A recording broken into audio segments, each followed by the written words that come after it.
Price B to God. கர்த்தருடைய நாமம் மகிமைப்படுவதாக. எங்களை அதிகமாக நேசிக்கிற எங்கள் அன்பின் பரம தகப்பனே, இந்த கிருபையான கர்த்தாவே, காலை வேளைக்காய் மக்கள் நாங்கள் நன்றி செலுத்துகிறோம். இந்த காலை வேளையிலும் உம்மை துதித்து பாடி ஆராதித்து இந்த நாளிலே நாங்கள் தியானிக்கும்படியாக கர்த்தர் எங்களுக்கு கொடுக்கிற வார்த்தைக்கு நேராக கடந்து போகவும் நீர் எங்களுக்கு செய்த நன்மைகளை சாட்சியாக சொல்லி கர்த்தாவே உடைய வசனத்தை நாங்கள் மகிமைப்படுத்த கர்த்தர் எங்களுக்கு உதவி செய்வீராக. இயேசுவின் நாமத்தில் ஜெபிக்கிறோம் எங்கள் ஜீவனுள்ள நல்ல பிதாவே. ஆமேன், ஆமேன், ஆமேன். அன்பு இயேசுவின் அன்பு, அன்பு நேசரின் அன்பு, அன்பு இயேசுவின் அன்பு, அன்பு நேசரின் அன்பு, அநியாயம் செய்யாத அன்பு, ஆத்திரம் கொள்ளாத அன்பு, அநியாயம் செய்யாத அன்பு, ஆத்திரம் கொள்ளாத அன்பு, தன்னை என்றும் புகழாது தன்னலமாயிருக்காது, அதுவே இயேசுவின் அன்பு. தன்னை என்றும் புகழாது தன்னலமாயிருக்காது, அதுவே இயேசுவின் அன்பு. அன்பு இயேசுவின் அன்பு, அன்பு நேசரின் அன்பு, அன்பு இயேசுவின் அன்பு, அன்பு நேசரின் அன்பு. எனக்கு அருமையானவர்களே, இந்த நாளிலே நாம் தியானிக்கும்படியாக கர்த்தர் நமக்கு கொடுக்கிற வார்த்தைக்கு நேராக நாம் கடந்து போவோம். மத்தேயு எழுதிய சுவிசேஷம் 5ஆம் அதிகாரம் 44ஆம் வசனத்தை நாம் வாசிக்க கேட்போம். பிரியமானவர்களே, நான் உங்களுக்கு சொல்லுகிறேன், உங்கள் சத்துருக்களை சிநேகியுங்கள், உங்களை சபிக்கிறவர்களை ஆசீர்வதியுங்கள், உங்களை பகைக்கிறவர்களுக்கு நன்மை செய்யுங்கள், உங்களை நிந்திக்கிறவர்களுக்காகவும் உங்களை துன்பப்படுத்துகிறவர்களுக்காகவும் ஜெபம் பண்ணுங்கள் என்று வேதம் சொல்லுகிறது. பிரியமானவர்களே, இன்றைக்கு நாம் வாசித்த இந்த வசனம் கர்த்தராகிய இயேசு கிறிஸ்து தம்மை பின்பற்றி வந்த ஜனங்களுக்கு சொன்ன ஒரு நல்ல புத்திமதியினுடைய ஒரு பகுதியாக இது காணப்படுகிறது. அதாவது, எனக்கு பின்னால் நீங்கள் நடந்து வருவதை விட நான் சொல்லுகிற பாதையில் வழிமுறைகளில் வாழுங்கள் என்று அவர் புத்தி சொல்லுகிறது இங்கே நாம் பார்க்கிறோம். சரி, இங்கே இயேசு கிறிஸ்து சத்துருக்கள், சபிக்கிறவர்கள், பகைக்கிறவர்கள், நம்மை நிந்திக்கிறவர்கள் என்று சொல்லுகிற இந்த ஜன கூட்டம் யார்? இவர்கள் வேறு யாரும் இல்லை. அதாவது, கர்த்தர் நம்மை அவரது கிருபையினாலே அவரது பிள்ளைகளாக நம்மை அவர் தெரிந்து கொண்ட வேளையிலும் அவரது வழிகளில் நம்மை கர்த்தர் நடத்துகிற வேளையிலே நம்மை புரிந்து கொள்ள முடியாமல், கர்த்தர் நம்மோடு இருப்பதை ஏற்றுக்கொள்ளவும் முடியாமல் நம்மை காரணமின்றி விரோதித்து பகைத்து நிற்கிற ஜனக்கூட்டத்தை தான் கர்த்தர் இப்படி அழைக்கிறார். சரி, இப்படிப்பட்டவர்களை நீங்கள் நேசியுங்கள், ஆசீர்வதியுங்கள், அவர்களுக்கு நன்மை செய்து அவர்களுக்காக செபியுங்கள் என்கிறாரே. அப்படியா? இது வேடிக்கையாக இருக்கிறது அல்லவா என்று நீங்கள் நினைக்கிறீர்களா? இப்படி நடந்தால் என்ன நடக்கும் என்பதை இன்றைக்கு நாம் கேட்க போகிற இந்த சாட்சியின் மூலமாக நாம் கற்றுக்கொள்வோமா? கர்த்தருடைய நாம மாத்திரம் மகிமைப்படுவதாக.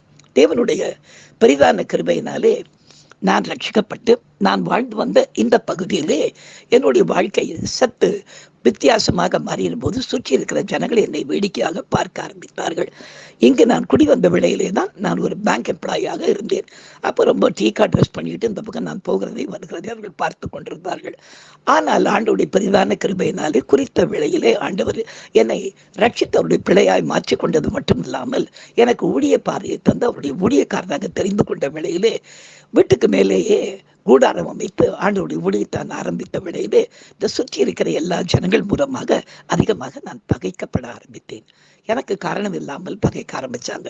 அவங்களுக்கு என்னன்னா, வேறு விதமாய் வாழ்ந்து கொண்டிருந்த இவன் இப்ப என்ன ஒரு திடீர்னு எப்படி மாறிவிட்டானே. இதில் அவர்கள் பேசின காரியம் என்னவென்று பார்க்கும் பொழுது, இதே உங்களுக்காக காரணமின்றி வருகிற பகை எப்படி இருக்கும் என்பதற்காக நான் உங்களுக்கு சொல்லுகிறேன். பேங்க்ல நிறைய சம்பாத்தியத்தோட கூட இருந்த இவன் இப்பொழுது வந்து பேங்க் வேற ரிசைன் பண்ணிட்டு இப்படி பாஸ்டர்னு சொல்லிட்டு உட்கார்றான்னா, இவனுக்கு ஏற்கனவே பேங்க்ல இவன் சம்பாத்தியத்தை விட அதிகமான பணம் ஏதோ ஒரு வெளி தேசத்திலிருந்து வருகிறது. இந்த வெளிதேசத்துடைய பணத்துக்காக தான் இப்படி மதமாற்றம் செய்து கொண்டு உட்கார்ந்து கொண்டிருக்கிறான் என்று என்னை சுற்றி இருக்கிற எல்லா ஜனத்தின் மூலமாகவும் மிக வித்தியாசமான முறையிலே பகைக்கப்பட்டு அடிக்கடி என்னை போலீஸ் ஸ்டேஷனுக்கு கூட்டிக் கொண்டு போய் கொண்டே இருந்தார்கள். கர்த்தருடைய நாமம் மகிமைப்படுவதாக. இப்படி நடந்து கொண்டிருந்த வேளையிலே என்னை பகைத்துக் கொண்டிருந்த குடும்பங்களிலே ஒரு சில குடும்பத்தை குறித்து எனக்கு மிக தெளிவாக தெரியும். யார் என்ன நேரடியாகவே பகைப்பார்கள், முறைப்பாங்க. நான் கடந்து போகும்போது கிளி எச்சும் துப்புவார்கள். இப்படியெல்லாம் நடந்து கொண்டிருந்த வேளையிலே ஒரு நாள் என்னுடைய வீட்டுக்கு ஒரு சகோதரி வந்திருந்தாங்க. அவங்க கிறிஸ்தவ மதத்திலே கத்தோலிக்க மதத்தை சேர்ந்தவர்கள் என்பது எனக்கு தெரியும். அவங்க வந்து என்ன ரூம்ல வந்து பாஸ்டர் உள்ள வரலாமா அப்படின்னு கேட்டாங்க. நான் சொன்னேன் உள்ள வாங்கம்மா அப்படின்னு சொன்னேன். உள்ள வந்த உடனே அவங்க சொன்னாங்க, என்ன நீங்க எதிர்பார்த்திருக்க மாட்டீங்க அப்படின்னாங்க. நான் சொன்னேன் என்ன வேணும் சொல்லுங்க அப்படின்னு சொன்னேன். இல்லை, என்னுடைய மகன் ஒருத்தர் இருக்கிறான், அவன் கொஞ்சம் பிரச்சனையா இருக்கிறான் பாஸ்டர். அதாவது கிட்டத்தட்ட ஒரு வாரமாக அவன் சாப்பிடவில்லை. அவனுக்கு என்ன பண்றதுன்னு தெரியல, அவனுக்கு என்ன பண்ணுதுன்னு தெரியல. நான் இன்னொரு புறம் மதத்தை சேர்ந்த ஒருவரை திருமணம் செய்து கொண்டிருக்கிறேன். இப்பொழுது எங்களுக்கு பிறந்த இந்த பிள்ளை இப்படி பிரச்சனை பண்ணி கொண்டிருக்கிறான். அவருடைய வழிகளும் அவர் ட்ரை பண்ணி பார்த்துட்டாரு, நான் என்னுடைய வழிகளும் ட்ரை பண்ணி பார்த்துட்டேன். வேலைக்கும் போக மாட்டேன்றான், சாப்பிடவும் மாட்டேன்றான். வீட்டில் இருக்கிற பொருளெல்லாம் வாரி அரைச்சி பிரச்சனை பண்ணிக்கிட்டு இருக்கிறான். வெளியே இருக்கிறவங்கலாம் பார்த்து சிரிக்கிற அளவுக்கு காரியம் நடக்கிறது. இதுக்கு என்ன பண்ணுறது எனக்கு தெரியாத விடையில எனக்கு தெரிஞ்சவங்க ஒருத்தர் சொன்னாங்க, இதற்கு வந்து பரிசுத்தாவினுடைய அபிஷேகம் பெற்ற ஊழியக்காரர்கள் யாராவது வந்து ஜெபிச்சாங்கன்னா அவனுக்கு என்ன பிரச்சனைன்னு கண்டுபிடிச்சு அதிலிருந்து அவனுக்கு விடுதலை ஆண்டுகிட்டு அவங்களால வாங்கி கொடுக்க முடியும் அப்படின்னு சொன்னதுனால எங்களுக்கு உங்களை தெரியும், ஆனா நீங்க வருவீங்களா என்னன்னு எங்களுக்கு சந்தேகம். ஏன்னா இங்க இருக்கிற எல்லாராலும் நீங்க பகைக்கப்பட்டிருக்கிற இந்த சூழ்நிலையில எந்த வீட்டு கூட நீங்க வருவீங்க மாட்டீங்கன்னு எங்களுக்கு தெரியல அப்படின்னு சொன்னாங்க. நான் சிரிச்சுக்கிட்டே சொன்னேன், அம்மா இந்த ஏரியால என்னை யார் பகைக்கிறாங்கன்னே எனக்கு தெரியாது. நான் என்னுடைய வேலையை நான் செய்து கொண்டிருக்கிறேன். நான் ஒரு காலத்தை ஒரு உலக பிரமாண்டமான மனுஷனா இருந்தது உங்களுக்கு தெரியும். ஆனா இப்ப ஆண்டோடைய கிருபையிலுமா எனக்கு ஒரு பெரிய அற்புதம் நடந்து நான் சுகமாகி இப்போ எனக்கு சுகம் கொடுத்த அந்த ஆண்டவரை மற்றவர்களுக்கு நான் சொல்லி கொண்டிருக்கிறேன். இதில் எந்த விதமான மத மாற்றம்லாம் கிடையாது. வேற ஒண்ணு இல்லை, நான் வருகிறேன் உங்க பிள்ளைக்காக செபிக்காங்க. நிச்சயமா வருவீங்களா அப்படின்னாங்க. நிச்சயமாய் வருவேன் என்று சொல்லி கர்த்தர் கொடுத்த அன்பினாலே புறப்பட்டு போனேன். அன்றைக்கு முந்தின நாள் நான் உபாசம் எடுத்து ஜெபிச்சுட்டு எனக்கு கர்த்தர் சில காரியங்களை சொன்னார். அதை பெற்றுக்கொண்டு அந்த மகனை காண மறுநாள் காலை நான் போன போது தனியாக தான் போனேன். அந்த வீட்டுக்குள்ளே என்னை அதிகமாய் பகைக்கிற அந்த சகோதரர் உட்கார்ந்து கொண்டிருந்தார். நான் என்னை பார்த்தோண்டு எழுந்து ஓரமாய் போய் நின்று கொண்டு விட்டார். அப்போ என்ன நடக்குதுன்னா வீட்டுக்குள்ள இருக்கிற பொருளெல்லாம் அந்த தம்பி வாரி போட்டு பயங்கரமான பிரச்சனை பண்ணி கொண்டிருக்கிறான். இந்த சூழ்நிலையில நான் உள்ளே போனேன். எனக்கு அருமையானவர்களே, கர்த்தருடைய நாம மாத்திரம் இந்த சாட்சியின் மூலமாய் மகிமைப்படுவதாக. உள்ள போன உடனே எல்லாத்தையும் வாரி அரைச்சிக்கிட்டு இருந்தவன் அவங்க ஓரமா போய் சைலண்ட் தட்டால குனிஞ்சு அந்த ஒரு ஓரத்துல அந்த சோஃபாவில் உட்காந்துட்டான்.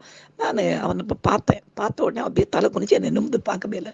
அவனுக்கு பக்கத்தில் போய் நான் உட்காந்தேன். அவங்க அம்மாங்கிறது கண்ணை கட்டாங்க, பக்கத்தில் உட்காராதீங்க, ஏதாவது பண்ணிட போகிறான் அப்படின்னு சொன்னாங்க. நான் தலையை அவங்களுக்கு சைகளை அசைச்சிட்டு வேண்டாமா அப்படின்னு சொல்லிட்டு பக்கத்தில் உட்காந்து அந்த தம்பி மேலே கையை போட்டு நான் தம்பி பார்த்து பேசினேன் அன்போட, என்னப்பா பண்ணுது உனக்கு அப்படின்னு.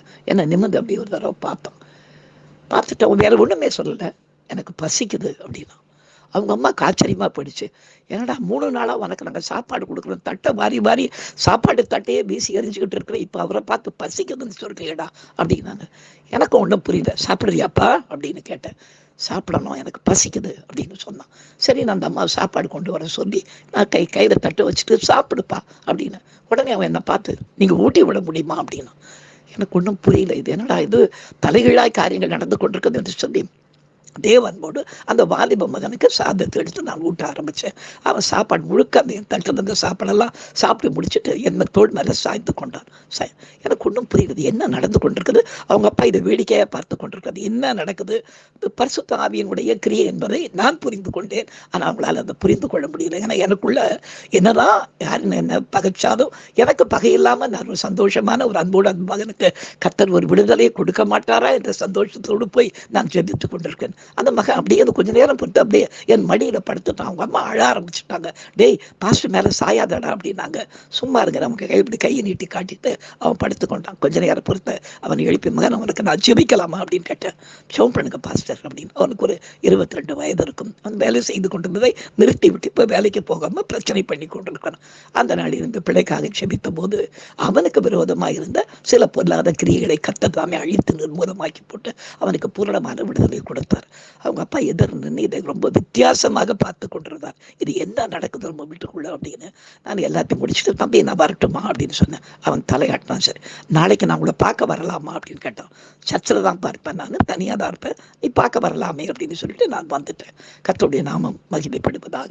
மறுநாள் காலையில் அவனுடைய அம்மாவும் அந்த தம்பி 2 பேருமாக சபைக்கு வந்தாங்க. வந்து அவன் முழங்கால் பண்ணிட்டு, பாசி எனக்காக செவிங்க, நான் இன்னிலிருந்து வேலைக்கு போகணும்னு ஆசைப்படுறேன் அப்படின்னு. அவங்க அம்மாவுக்கு பெரிய ஆச்சரியம். கிட்டத்தட்ட 1 வாரமாக வேலைக்கு போடான்னு சொன்னா அவன் போகாம பயங்கர பிரச்சனை பண்ணி கொண்டு இருந்தவன் இப்போ சாப்பிட ஆரம்பிச்சுட்டு நல்லா தூங்கி எழுந்து அந்த நாளிலே வந்து அவன் வேலைக்கு போக ஆரம்பிச்சதை பார்த்த உடனே அவங்க அம்மா என்னோட கையை பிடிச்சிட்டு என்னை கெஞ்சி கேட்டாங்க, பாஸ்டர் உங்களுக்கு விரோதமா இங்கே எவ்வளோ காரியம் நடக்குது, ஆனால் எதையுமே பெருசுராம எண்ணிக்காம நீங்க சந்தோஷமா வந்து எங்களுக்காக ஜெபம் பண்ணீங்க, உங்களுக்கு கொடுக்குள்ள அந்த வச்சிருக்கிற அந்த ஆண்டோடைய அன்பு தான் பாஸ்டர் இன்னைக்கு எங்கள் பிள்ளைக்கு விடுதலை கொடுத்தன்னு சொன்னாங்க. எனக்கு அருமையார்களே, கர்த்தருடைய நாம மாத்திரம் இந்த சாட்சியின் மூலமாய் மகிமைப்படுவதாக. இப்போ சில வேளைகளில் அந்த பையன் என்னை பார்க்கும்போது சிரிச்சுக்கிட்டே அவன் போகிறாக்கா. இன்னைக்கு நான் கர்த்தருக்கு அதிகமாக நன்றி சொல்லுகிறேன். வேதம் என்ன சொல்றது பாருங்க. உங்களுக்கு என்ன பண்ண சொல்றாரு? உங்களை சத்துருக்களாய் நினைக்கிறவர்களை நீங்கள் சிநேகியுங்கள், உங்களை சபிக்கிறவர்களை ஆசீர்வதியுங்கள், உங்களை பகைக்கிறவர்களுக்கு நன்மை செய்யுங்கள், உங்களை நிந்திக்கிறவர்களுக்காகவும் துன்பப்படுத்துறவர்களுக்காகவும் ஜெபம் பண்ணும்போது கர்த்தர் நமக்காக பெரிய காரியத்தை செய்து கர்த்தருடைய நாமத்தை உயர்த்தி கொள்வார். நாம் ஜெபிக்கலாமா? எங்களை அதிகமாய் நேசிக்கிற அன்பின் பரம தகப்பனே, இந்த கிருபையான விளைக்காய் உமக்கு நன்றி செலுத்துகிறோம். உங்களுடைய அன்பினால் நிரப்பப்பட்டவர்களாய் எங்களை விரோதிக்கிற ஜனங்களை நாங்கள் நேசிக்க எங்களுக்கு உதவி செய்யும். இயேசுவின் நாமத்தில் ஜெபிக்கிறோம் மிக ஜீவனோட நல்ல பிதாவே, ஆமேன். என் ஆத்துமாவே கர்த்தரை ஸ்தோத்திரி, என் முழுவதுமே அவருடைய பரிசுத்த நாமத்தை ஸ்தோத்திரி. என் ஆத்துமாவே கர்த்தரை ஸ்தோத்திரி, அவர் செய்த சகல உபகாரங்களையும் மறவாதே. ஹல்லேலூயா, ஹல்லேலூயா, ஹல்லேலூயா. God bless you. Thank you.